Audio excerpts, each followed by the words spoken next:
In many ways, the notion of wrestlers having time off in the post-tournament week is a myth. As ex-Michinoku man Chikudei-sen wrote on X last week, the days after Osaka were especially busy. The Monday would see us cleaning up the mess from the after-party. The Tuesday would have us preparing for the stable golf tournament. And Wednesday to Friday, we'd have to tidy up the Osaka camp and get all the luggage ready to send back to Tokyo. We'd reach Tokyo ourselves around Saturday evening, then spend the Sunday unloading all the luggage we'd taken 3 days to pack, as well as dust down the neglected stable. And then we'd be back in training.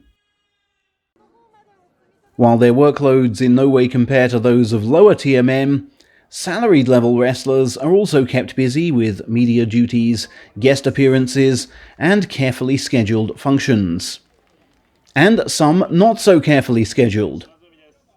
Saturday, for instance, saw both Yokozuna, sword bearers, dew sweepers, and attendants make a 600-kilometer dash from Osaka to Chiba for the 1090th anniversary of Narita Temple's founding. There, at the groundbreaking ceremony for a new Chikuseikaku Hall of Worship, were waists adorned with sacred white rope, chapped hands clapped, and coarse feet stamped. "It's great I can perform here on this landmark occasion," Onosato said. "I've come here to throw beans before, but never to do this ceremony," Hoshoryu added, before whooping in delight when told that these Yokozuna set pieces were Narita's first since his uncle's some 20 years ago.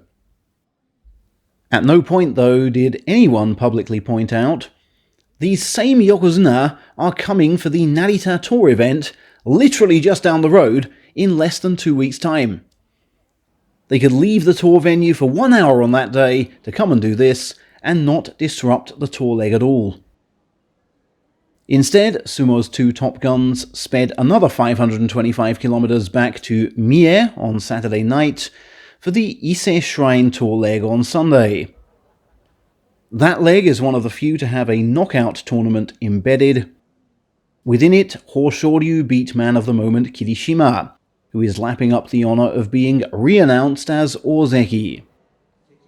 "It makes me quite nostalgic, as well as proud of having bounced back," he told Sumo reporters, after also taking part in a special Seiyaku foot-stamping set-piece performed in silk aprons.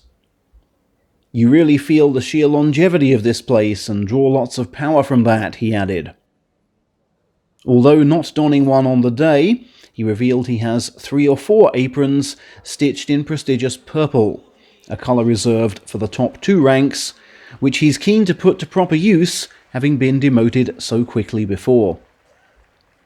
His tournament loss to Shoryu came in round 2, after he tossed Oho to the ground for the cameras in round 1. Exhibition specialist Hoshoryu would make the final round again, but this time unusually lose to rejuvenated Kotozakura, who therefore took this title for the second time in 3 years. The previous day had taken Sakura to the Suzuka racing circuit for the qualifying laps of Sunday's Grand Prix. After purchasing plenty of souvenirs and posing for PR shots, the Ozeki put his signature to and presented a tire-shaped trophy to the man in pole position, Kimi Antonelli, who would later win the entire thing.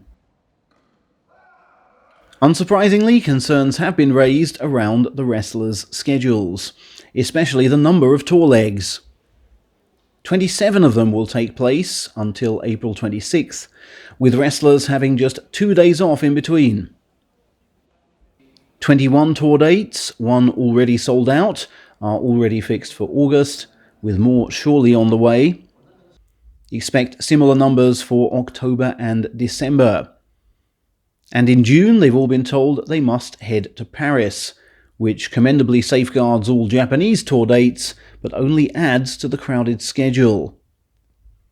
After 3 years of eye-watering mid-pandemic losses, the association can now toast 3 profitable years, the most recent of which brought a surplus of around $9 million.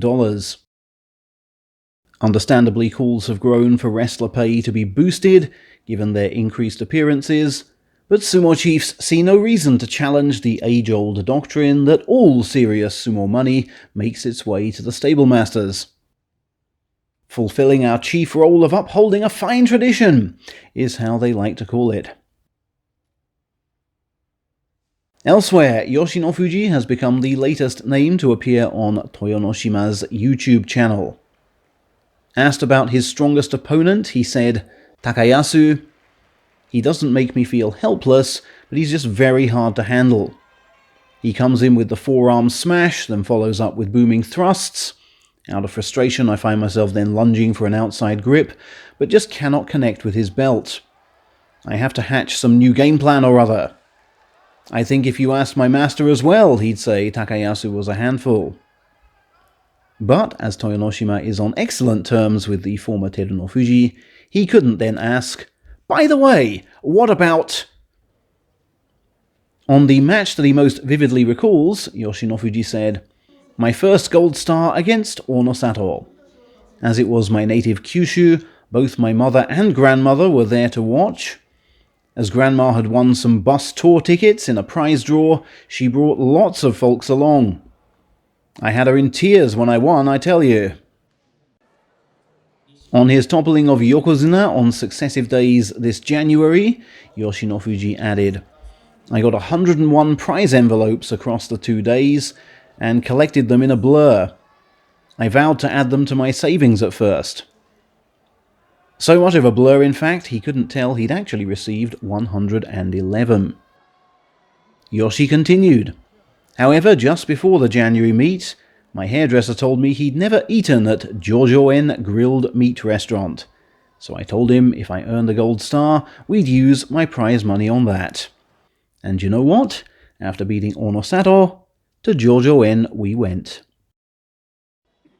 Quizzed on his most painful bout, he said, "The one where I got knocked out against Nishinoryu. I just totally conked out." Finally, his fellow former uni star Fujiryoga is on his first tour. Speaking to Sports Hochi on the Ise Shrine leg, he said, "I'd never even been to watch one of these before. I have to give my best for the fans who can't make it to tournaments. Tours are a rite of passage for every wrestler, and one we must handle well. It's important to engage with fans, offer handshakes and autographs and all that, but most important, to look after myself."